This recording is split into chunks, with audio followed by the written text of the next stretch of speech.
नववा अध्याय अवधूतोपाख्यान। कुर्रर से लेकर भृंगी तक 7 गुरुओं की कथा। अवधूत दत्तात्रेय जी ने कहा, राजन, मनुष्यों को जो वस्तुएं अत्यंत प्रिय लगती हैं उन्हें इकट्ठा करना ही उनके दुख का कारण है। जो बुद्धिमान पुरुष यह बात समझकर अकिंचन भाव से रहता है, शरीर की तो बात ही अलग, मन से भी किसी वस्तु का संग्रह नहीं करता, उसे अनंत सुख स्वरूप परमात्मा की प्राप्ति होती है। एक कुर्र पक्षी अपनी चोंच में मांस का टुकड़ा लिए हुए था। उस समय दूसरे बलवान पक्षी, जिनके पास मांस नहीं था, उससे छीनने के लिए उसे घेर कर चोंच मारने लगे। जब कुर्र पक्षी ने अपनी चोंच से मांस का टुकड़ा फेंक दिया, तभी उसे सुख मिला। मुझे मान या अपमान का कोई ध्यान नहीं है, और घर एवं परिवार वालों को जो चिंता होती है वह मुझे नहीं है। मैं अपने आत्मा में ही रमता हूँ और अपने साथ ही क्रीड़ा करता हूँ। यह शिक्षा मैंने बालक से ली है, अतः उसी के समान मैं भी मौज से रहता हूँ। इस जगत में 2 ही प्रकार के व्यक्ति निश्चिंत और परमानंद में मग्न रहते हैं। एक तो भोला भाला निश्चेष्टा नन्हा सा बालक, और दूसरा वह पुरुष जो गुणातीत हो गया हो। एक बार किसी कुमारी कन्या के घर उसे वरण करने के लिए कई लोग आए हुए थे। उस दिन उसके घर के लोग कहीं बाहर गए हुए थे, इसलिए उसने स्वयं ही उनका आतिथ्य सत्कार किया। राजन, उनको भोजन कराने के लिए वह घर के भीतर एकांत में धान कूटने लगी। उस समय उसकी कलाई में पड़ी शंख की चूड़ियां जोर जोर से बज रही थी। इस शब्द को निंदित समझकर कुमारी को बड़ी लज्जा मालूम हुई, और उसने एक एक करके सब चूड़ियां तोड़ डाली और दोनों हाथों में केवल 2-2 चूड़ियां रहने दी।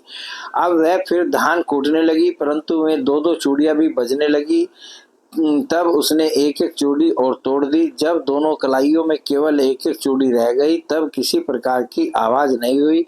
रिपु दमन उस समय लोगों का आचार विचार निरखने परखने के लिए इधर उधर घूमता घामता मैं भी वहां पहुंच गया था। मैंने उससे यह शिक्षा ग्रहण की कि जब बहुत लोग एक साथ रहते हैं तब कलह होता है, और 2 आदमी साथ रहते हैं तब भी बातचीत तो होती है।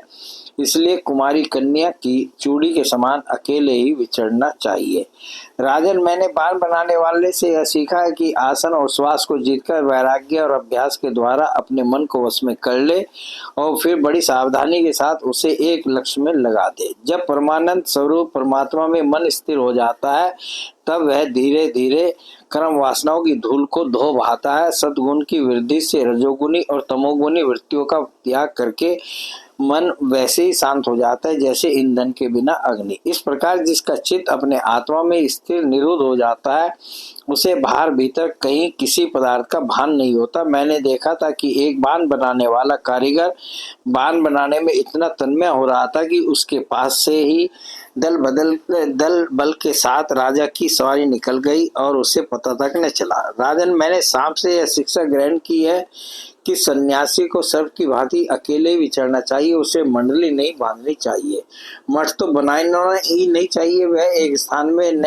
रहे, प्रमाद न करे, गुहा आदि में पड़ा रहे, भारी आचारों से पहचाना न जाए, किसी से सहायता न ले और बहुत कम बोले।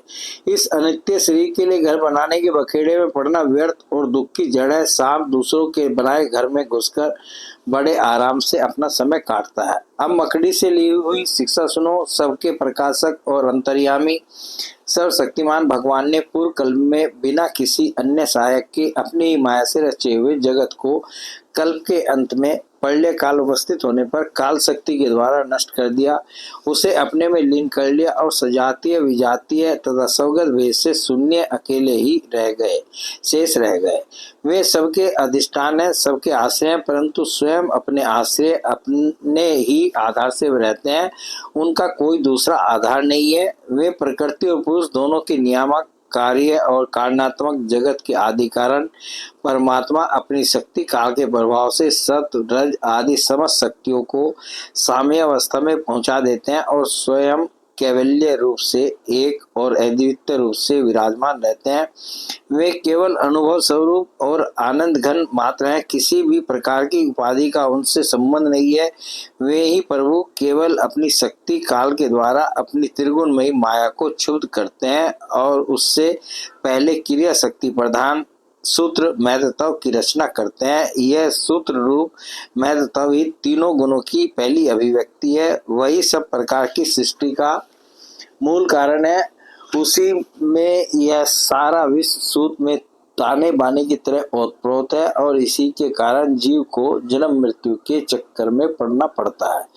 जैसे मकड़ी अपने हृदय से मुंह के द्वारा जाला फैलाती है, उसी में विहार करती है और फिर उसे निगल जाती है, वैसे परमेश्वर भी इस जगत को अपने में से उत्पन्न करते हैं, उसमें जीव रूप से विहार करते हैं और फिर उसे अपने में लीन कर लेते हैं। राजन, मैंने भृंगी, बिल्ली, कीड़े से यह शिक्षा ग्रहण की है कि यदि प्राणी स्नेह से, द्वेष से अथवा भय से भी जानबूझकर एकाग्र रूप से अपना मन किसी में लगा दे तो उसे उसी वस्तु का स्वरूप प्राप्त हो जाता है। राजन, जैसे भृंगी एक कीड़े को ले जाकर दीवार पर अपने रहने की जगह बंद कर देता है और वह कीड़ा भय से उसी का चिंतन करते करते अपने पहले शरीर का त्याग किए बिना ही उसी शरीर से तद्रूप हो जाता है। राजन, इस प्रकार मैंने इतने गुरुओं से ये शिक्षाएं ग्रहण की। अब मैंने अपने शरीर से जो कुछ सीखा है वह तुम्हें बताता हूँ, सावधान होकर सुनो। यह शरीर भी मेरा गुरु ही है, क्योंकि यह मुझे विवेक और वैराग्य की शिक्षा देता है। मरना और जीना तो इसके साथ लगा ही रहता है। इस शरीर को पकड़ रखने का फल यह है कि दुख पर दुख भोगते जाओ। यद्यपि शरीर से तत्व विचार करने में सहायता मिलती है, तथापि मैं इसे अपना कभी नहीं समझता। सर्वदा यह निश्चय रखता हूँ कि एक दिन इसे सियार कुत्ते खा जाएंगे, इसलिए मैं इससे असंग होकर विचरता हूँ। जीव जिस शरीर का प्रिय करने के लिए ही अनेकों प्रकार की कामनाएं और कर्म करता है तथा स्त्री, पुत्र, धन दौलत, हाथी, घोड़े, नौकर, चाकर, घर द्वार और भाई बंधुओं का विस्तार करते हुए उनके पालन पोषण में लगा रहता है, बड़ी बड़ी कठिनाइयां सहकर धन संचय करता है, आयुष्य पूरी होने पर वही शरीर स्वयं तो नष्ट होता ही है, वृक्ष के समान दूसरे शरीर के लिए बीज बोकर उसके लिए भी दुख की व्यवस्था कर जाता है। जैसे बहुत सी सोते अपने एक पति को अपनी अपनी ओर खींचती है, वैसे ही जीव को जीव एक और स्वादिष्ट पदार्थों की ओर खींचती है, तो प्यास दूसरी ओर, जल की ओर, जनेन्द्रिय एक और स्त्री संभोग की ओर ले जाना चाहती है, तो त्वचा, पेट और कान दूसरी ओर कोमल स्पर्श, भोजन और मधुर शब्द की ओर खींचने लगते हैं। नाक कहीं सुंदर गंध सूंघने के लिए ले जाना चाहती है, तो चंचल नेत्र कहीं दूसरी और सुंदर रूप देखने के लिए। इस प्रकार कर्मेंद्रिय और ज्ञानेंद्रिय दोनों ही इसे सताती रहती है। वैसे तो भगवान ने अपनी अचिंत्य शक्ति माया से वृक्ष, सरीसृप, रेंगने वाले जंतु, पशु, पक्षी, डांस और मछली आदि अनेकों प्रकार की योनियां रची, परंतु उनसे उन्हें संतोष नहीं हुआ। तब उन्होंने मनुष्य शरीर की सृष्टि की। यह ऐसी बुद्धि से युक्त है जो ब्रह्म का साक्षात्कार कर सकती है। इसकी रचना करके वे बहुत आनंदित हुए। यद्यपि यह मनुष्य शरीर है तो अनित्य ही, मृत्यु सदा इसके पीछे लगी रहती है, परंतु इससे परम पुरुषार्थ की प्राप्ति हो सकती है। इसलिए अनेक जन्मों के बाद यह अत्यंत दुर्लभ मनुष्य शरीर पाकर बुद्धिमान पुरुष को चाहिए कि शीघ्र से शीघ्र मृत्यु के पहले ही मोक्ष प्राप्ति का प्रयत्न कर ले। इस जीवन का मुख्य उद्देश्य मोक्ष ही है। विषय भोग तो सभी योनियों में प्राप्त हो सकते हैं, इसलिए उनके संग्रह में यह अमूल्य जीवन नहीं खोना चाहिए। राजन, यही सब सोच विचार कर मुझे जगत से वैराग्य हो गया। मेरे हृदय में ज्ञान विज्ञान की ज्योति जगमगाती रहती है, न तो कहीं मेरी आसक्ति है और न कहीं अहंकारी। अब मैं स्वच्छंद रूप से इस पृथ्वी में विचरण करता हूँ। राजन, अकेले गुरु से ही यथेष्ट और सुदृढ़ बोध नहीं होता, उसके लिए अपनी बुद्धि से भी बहुत कुछ सोचने समझने की आवश्यकता है। देखो, ऋषियों ने एक ही अद्वितीय ब्रह्म का अनेकों प्रकार से गायन किया है। यदि तुम स्वयं विचार कर निर्णय न करोगे तो ब्रह्म के वास्तविक स्वरूप को कैसे जान सकोगे। भगवान श्री कृष्ण ने कहा, प्यारे उद्धव, गंभीर बुद्धि अवधूत दत्तात्रेय ने राजा यदु को इस प्रकार उपदेश किया।